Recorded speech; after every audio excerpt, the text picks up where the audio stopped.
You know, we just love the bass, son. We just love the bass. All right.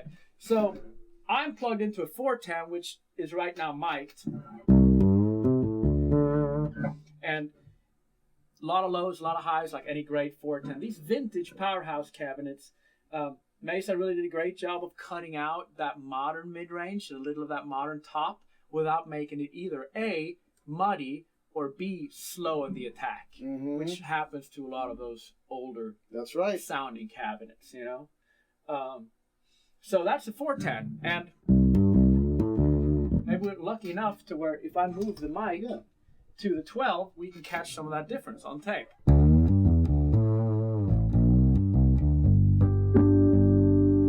we do what we did before and listen to just the 410? Yeah. Okay, so I'm gonna switch back to my Sadowski. Yeah, switch to the Sadowski. So here we are. When I'm back to my standard kind of bass I play, my standard kind of EQ choice that I play for most of my gigs, and here's my 410. I've always been a 410 guy for years, a lot of different brands, and like I've said a few times, great low end, great high end, mellow mid range because it's a vintage series. That's just the 410. That's just the 410. Got it. Way to hear it, you know, great piano-like tone, and you know, really punchy, but not a whole lot of. You get a lot of low end, you get a lot of string, but you don't get a lot of wood necessarily. Interesting. The sort of that nasty mid-rangey like dry wood that you want when you kind of dig in a little more. And so let's try it and hear the 212 with the same everything. Cool. This is just the 212? Same everything.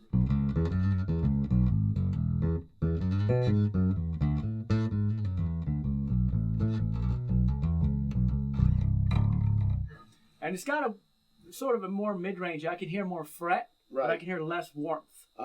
So it gives me kind of everything a 410 really doesn't. Yeah. So when I first tried out this bass rig, before I decided it was the thing to use for everything I do, I noticed these two guys just work amazing together. The 410 and the 212 are definitely not like, hey, I want more of the same but louder. No, it's here comes your wood. If you're playing like a you know, like a bass like this, the like an old Gibson EB bass, and you want that honky, stanky old school thing, because it's got low end by itself. You might want to run the 212 and that kind of thing. And the same thing with a fretless. You know, if you want that fretless whine to really come through and really bark at you, the 212 is a great option as well. If you don't want it to sound too pretty and it's glossy. very aggressive in the mids. Yeah. So that lick kind of. It sounded a little more slick through the 410, right? A little more professional. Yeah. Here it sounds a little more honky and garagey. A little nastier. Yeah, in a great way. So that's what they do. And what do they like together when you? Like I said, when I use them both together, which we don't have two mics right now, but we have the room. Well, let's do it. Yeah. What happens to the low B? Yeah. When you're, because that, I mean, if you can talk about that, that would be great, because that blew my mind. That's why I bought the rig, you know. That's even with a really old B string.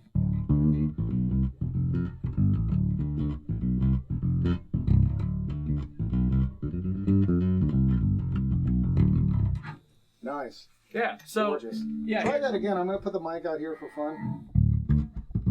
I'll turn up a little. Yeah, turn up a little for fun. So here are both the cabinets, which the example that I was, giving a few friends, I was trying to sell more of these too. When I play my low notes and I get a lot of warm low end out of the 410, I get this stringy tone even down low. If I play with my nail a little bit, you can hear it. Words, there's real tone now there, not just low end. The character goes all the way down to the low. And what I noticed too with both cabinets going is there's a lot more definition on all the notes from top to bottom, all over the place. Once again. Yeah. And same here. all the same volume. Yeah, man. Which is a big deal. Do you want to talk at all about the powerhouse cabinet and plug this in and just demonstrate that now, or that's a different thing? Well, it might be, but I'll do some of it, and then we'll have you do some of it. Yeah, okay. What I was curious about is I own the Powerhouse 212. I'm a 212 guy.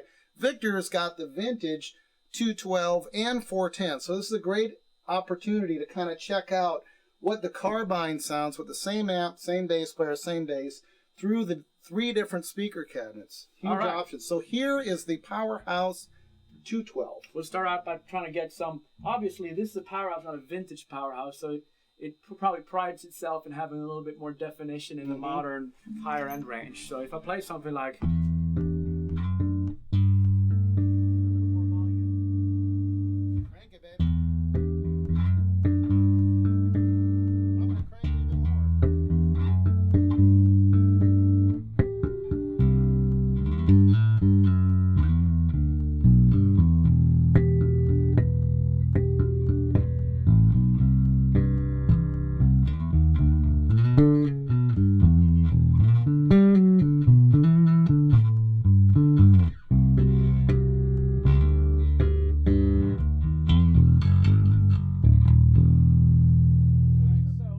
Even though you can still hear, that the character of the carbine in there, it definitely takes out some of that fret noise grind and gives you more of a fret noise, like a cleaner. Like this, with the amp pulse, like Jim is going to show you in a while, for I'm sure if you're a modern gospel or a funk player, you want that, that clean tone, people think, oh, Mesa's a rock amp or something. No. You can totally do that. Well, what I'm hearing of the Powerhouse is it's like a bell, and I know you were playing harmonics, but even aside from that, it's a real bell tone in the upper end, and the focus of the low end is incredibly just laser, and it does a great live. It really melds with kick drums great, which I like. Now, I'm curious, could you try with the Spectre bass, could you try playing an aggressive modern pick tone in the Powerhouse? I just would like to hear that. I take requests.